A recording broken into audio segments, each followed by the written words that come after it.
Ferdinand Marcos Junior was proclaimed the next president of the Philippines by a joint session of Congress on Wednesday, following a landslide election triumph 36 years after his dictator father was ousted in a pro-democracy uprising.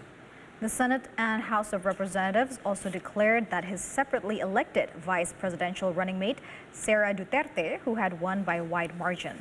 Sara is the daughter of outgoing President Rodrigo Duterte, whose turbulent 6-year term ends on June 30th.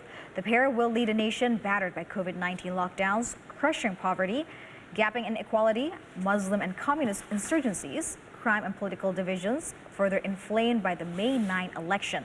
The proclamation was held as riot police used a water cannon and shields to prevent a few hundred anti-Marcos protesters from marching to Congress, which injured at least 14 demonstrators.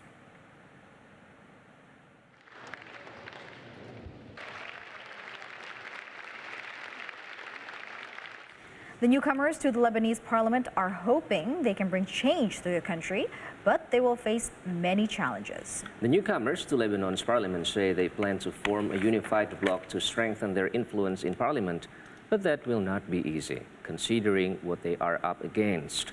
There were 13 independent newcomers who won seats in parliament in the May 15 elections, building onto protest movement seeking to break the long power of traditional factions that emerged from the Lebanese civil war a generation ago. The unexpectedly strong showing by civil society activists restored some hope among despairing Lebanese that change in their ailing country is possible.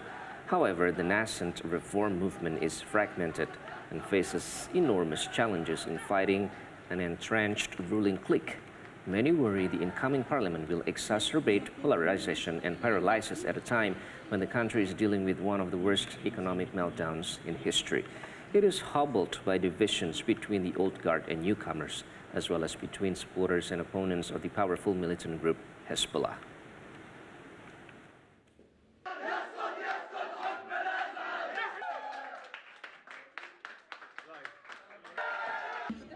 بس إذا بتنتبهوا لي شوي لأنها كتير